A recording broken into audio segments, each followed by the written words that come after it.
Hello dear viewers, I am Srinivas Varaprasad Duggaraju. నేను ఈ రోజు నుంచి మీకు spoken English with grammar 100 days challenge అంటే 100 రోజుల్లో మీకు స్పోకెన్ ఇంగ్లీష్ నేర్పిద్దాం అనేటువంటి కాన్సెప్ట్తో ఈరోజు ఫస్ట్ వీడియో చేస్తున్నాను. మీరు ప్రతి వీడియో మొదటి నుంచి చివరి వరకు చూడండి. 100 డేస్ ఫాలో అవ్వండి. 100 వీడియోస్, 100 ఎపిసోడ్స్. అప్పుడు మీకు తప్పకుండా ఇంగ్లీష్లో ఒక మంచి పట్టు వస్తుందని నేను డెఫినెట్గా చెప్పగలను. Okay, let us start our class. మీకు మనసు పెట్టి చూడండి, ఇదొక్కటే నేను చెప్పేది. ఏదైనా సరే మొదటి నుంచి చివరి వరకు చూడండి. మీరు మీ మనసుతో దాన్ని వినండి. ఇంతకంటే ఇంకోటి లేదు. ఫాలో అవుతాం. క్లాస్లోకి వెళ్ళిపోదాం. మనం మొట్టమొదటి రోజు మనం చెప్పుకునేది ప్రతి భాషకి ఒక సెంటెన్స్ మెయిన్. సెంటెన్స్ అంటే ఒక వాక్యం. భాషని వాక్యాల రూపంలో వ్యక్తం చేస్తూ ఉంటాం. అలాగే ఇంగ్లీష్కి కూడా ఒక స్ట్రక్చర్ ఉంది. ఆ స్ట్రక్చర్ ఏందో చూద్దాం. మనం ఇంగ్లీష్లో ఆ స్ట్రక్చర్ని ఇక్కడ మనం సింపుల్గా సబ్జెక్ట్ అండ్ ప్రెడికేట్ అంటాం. ఏంటి? Subject and predicate. చూడండి ఇక్కడ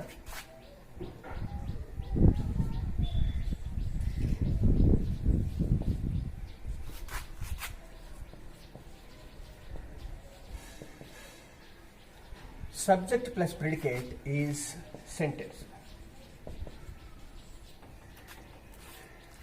ఒక సెంటెన్స్ ఎలా తయారవుతుంది అంటే ఒక సబ్జెక్ట్ ఉండాలి, ఒక ప్రెడికేట్ ఉండాలి, అప్పుడు సెంటెన్స్. ఇంతకీ సబ్జెక్ట్ అంటే ఏంటి, ప్రెడికేట్ అంటే ఏంటి చూద్దాం. అంటే ఒక వాక్యం తయారవ్వాలంటే 2 విషయాలు ఉండాలి. ఒకటి సబ్జెక్ట్ ఉండాలి, 2 ప్రెడికేట్ ఉండాలి, అప్పుడు సెంటెన్స్ తయారవుతుంది అని చెప్తారు. What is subject and what is predicate? So subject అంటే పని చేసే వ్యక్తి అని అర్థం. సబ్జెక్ట్ అంటే ఏంటండి? పని చేసే వ్యక్తి లేక టాపిక్ వర్డ్.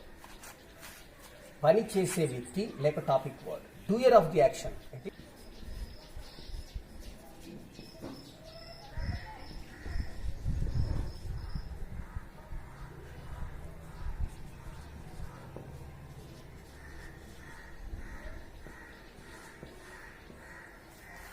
సబ్జెక్ట్ అంటే 2 మీనింగ్స్ ఇచ్చాము ఇక్కడ. Doer of the action. Action అంటే పని, డూయర్ అంటే చేసేవాడు. పనిని చేసేవాడిని సబ్జెక్ట్ అంటాం. అలాగే టాపిక్ వర్డ్. టాపిక్ వర్డ్ అంటే ఏదైనా ఒక విషయం గురించి మాట్లాడుతున్నాం అనుకోండి. అర్థమైందా? City bank. మనం సిటీ బ్యాంక్ అనే దాని గురించి మాట్లాడుతున్నాం. City bank is a prestigious bank అన్నాం అనుకోండి.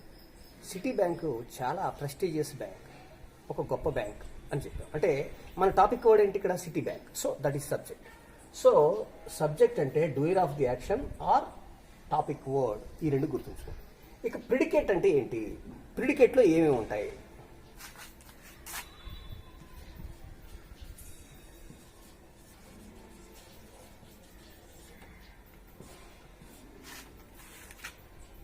Verb and company.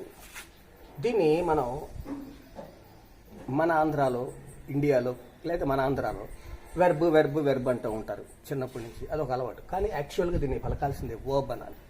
సరే, వర్బ్ అన్నా వెర్బ్ అన్నా అనాల్సింది వర్బ్. కాకపోతే ఎక్కువగా యూజువల్గా వచ్చేటువంటి మాట వెర్బ్ అంటూ ఉంటుంది. కానీ అది అనకూడదు, అది ప్రొనౌన్సియేషన్ రాంగ్. వర్బ్ అనాలి. సరే, వర్బ్ అండ్ కంపెనీ ఏంటండి? వర్బ్ ఉంటుంది అండ్ కంపెనీ ఎట్సెట్రా. కంపెనీ అంటే ఏంటి? వర్బ్ ప్లస్ మిగతావి. అంటే ఇంతకీ ఈ వర్బ్ అంటే ఏంటి? పని, యాక్షన్. ఏంటండి ఇది? యాక్షన్. అంటే పని ఒక్కటేనా? మిగతాయి కూడా, స్థితిని కూడా, అది కూడా వర్బ్. అంటే సో మనం బేసిక్గా యాక్షన్ అని చెప్పుకుంటాం. So verb and company. So ఇప్పుడు ఇక్కడ చూద్దాం. First subject, predicate etcetera and company. Sentence ఎలా రాయాలి అంటే సబ్జెక్టుగా వచ్చేటువంటి మాటలు ఏంటి చూద్దాం. సబ్జెక్టుగా వచ్చే మాటలు ఇక్కడ I, we, you, they, he, she, it Rama. ఇవి సబ్జెక్ట్గా వచ్చేటువంటి మాటలు.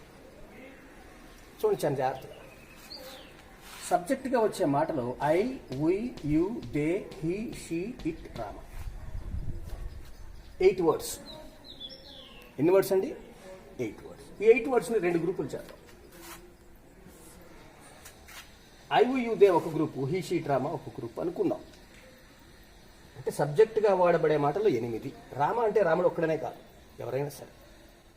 ఎనీ మ్యాన్, ఎనీథింగ్, ఎనీథింగ్, ఏదైనా సరే ఒక టాపిక్. సో చూడండి, ఇది సబ్జెక్టు టాపిక్ కూడా వచ్చేసింది. ఓకే, ఇక వెర్బ్ అండ్ కంపెనీ. ఈ వర్బ్లో రకరకాల వర్బ్స్ ఉన్నాయి. వర్బ్లోనే హెల్పింగ్ వర్బ్, మెయిన్ వెర్బ్, రకరకాలు. సో ఇంతకీ బీ ఫార్మ్స్ తీసుకుంటాం. అంటే బీ ఫార్మ్స్ ఏంటి అనేది నేను ఆల్రెడీ చెప్పాను, వీడియో చేశాను, అది మీరు చూడండి. ఇక్కడ ఉదాహరణకి యామ్, ఈజ్, ఆర్. చూడండి, am, is, are. Am, is, are. ఇక యామ్, ఈజ్, ఆర్. ఇక్కడ కొన్ని వెర్బులు ఇచ్చాము. Am, is, are. ఇంకా చూడండి,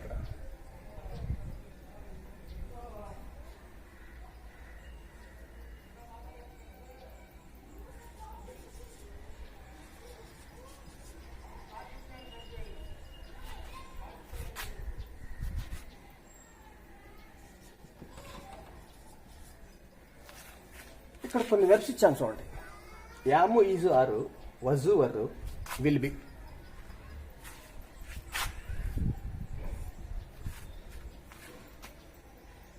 యామ్ అంటే ఉన్నాను.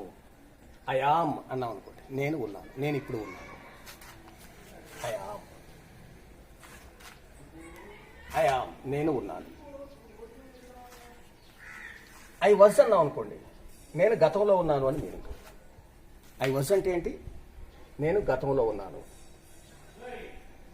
ఐ విల్ బి అంటే నేను భవిష్యత్తులో ఉంటాను అని. ఇది ప్రజెంట్, ఇది పాస్ట్, ఇది ఫ్యూచర్.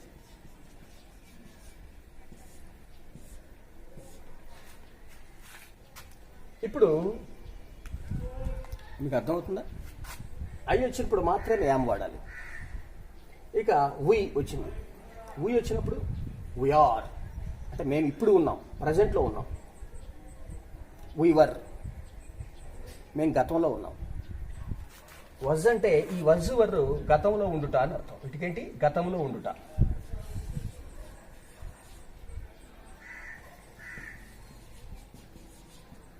ఇది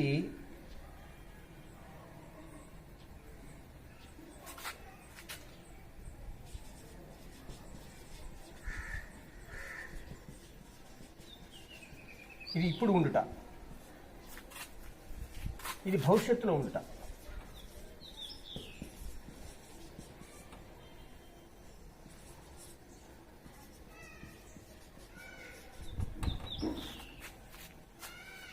చూడండి, ఇక్కడ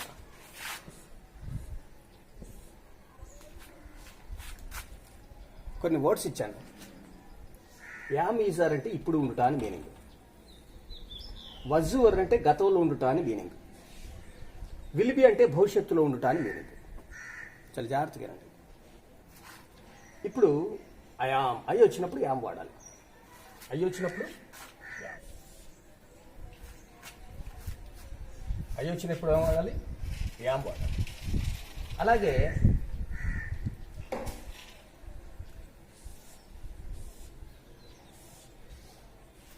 వి యు దే వచ్చినప్పుడు ఆర్ వాడాలి. ఏం వాడాలండి? వి యు దే వచ్చినప్పుడు ఆర్ వాడాలి. ఇక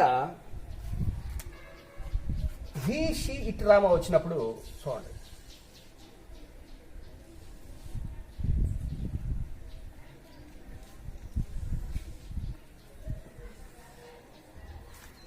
హీ షీ ఇట్ రామ వచ్చినప్పుడు ఏం వాడాలి? ఈజ్ వాడాలి. He is, she is, it is, Rama is. మీకు అర్థమైందా? సో యామకి వజ్జు, ఈజ్కి వజ్జు, ఆరుకి వర్రు. దీనికి పాస్ట్ గతం, ఆరుకి పాస్ట్, ఈజ్కి పాస్ట్. అది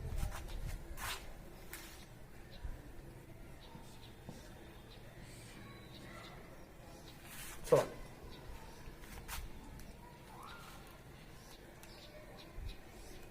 పిక్చర్ మీద అర్థం చేసుకోండి. ఐ వచ్చినప్పుడు యామ్ వాడాలి. ఇప్పుడు ఉన్నానంటే ఐయామ్, ఐయామ్, నేను ఇప్పుడు ఉన్నాను. ఐఆమ్ హియర్, నేను ఇప్పుడు ఇక్కడ ఉన్నాను. నేను ఇప్పుడు ఉన్నాను. వీ ఆర్, మేము ఇప్పుడు ఉన్నాము. యు ఆర్, మీరు ఇప్పుడు ఉన్నారు. దే ఆర్, వారు ఇప్పుడు ఉన్నారు. హీ ఈజ్, హీ వచ్చినప్పుడు ఏం వాడాలి? ఈజ్, అతడు ఇక్కడ ఉన్నాడు. షీ ఈజ్, ఆమె ఇప్పుడు ఇక్కడ ఉన్నది. She is here. It is here, అది ఇప్పుడు ఇక్కడ ఉన్నది. రామ ఈజ్ హియర్, రాముడు ఇక్కడ ఉన్నాడు. ఎప్పుడు? ఇప్పుడు. అదే వీటి కరెక్ట్గా ఆర్కి పాస్ట్ వర్, యాము ఈజ్కి వాజ్. అంటే I was here yesterday, I was here yesterday. అంటే నేను గతంలో ఉన్నాను. చూడు సెంటెన్సెస్ ఇక్కడ రాద్దాం. we are here అన్నాం.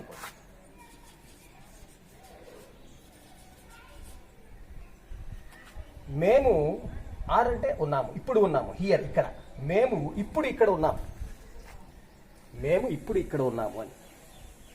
అలా కాకుండా we were హియర్ అంటే మేము గతంలో ఉన్నాము. we were here, we were here yesterday, we are here now, we are here today. మేము ఈరోజు ఇక్కడ ఉన్నాము. we were here yesterday, మేము గతంలో ఉన్నాము.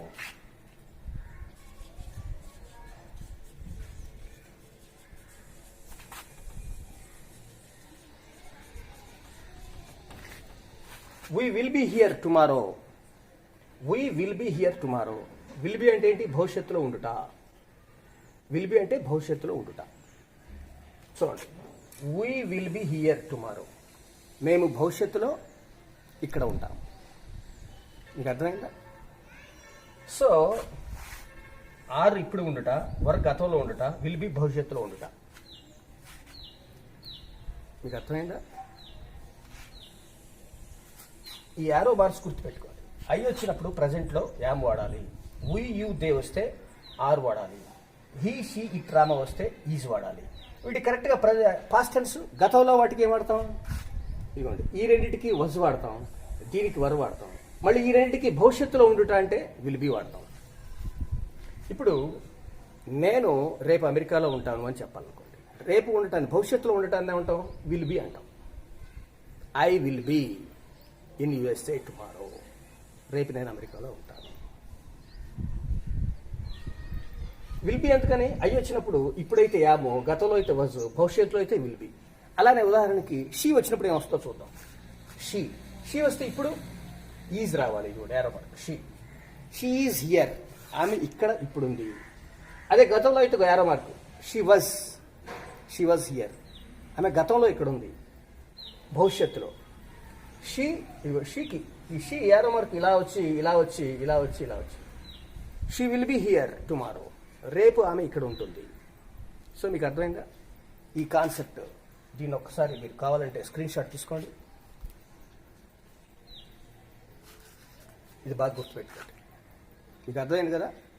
ఇది ఈరోజు మనం చెప్పుకున్నటువంటి టేబుల్. ఈ వీడియో మీకు నచ్చితే లైక్ చేయండి, షేర్ చేయండి, సబ్స్క్రైబ్ చేయండి. మీకు ఏదైనా డౌట్స్ వస్తే అడగండి. మీకు ఇంకా ఏ విషయం ఏదైనా సరే ఒక టాపిక్ మీద వీడియో కావాలంటే అడగండి, నేను చేస్తాను.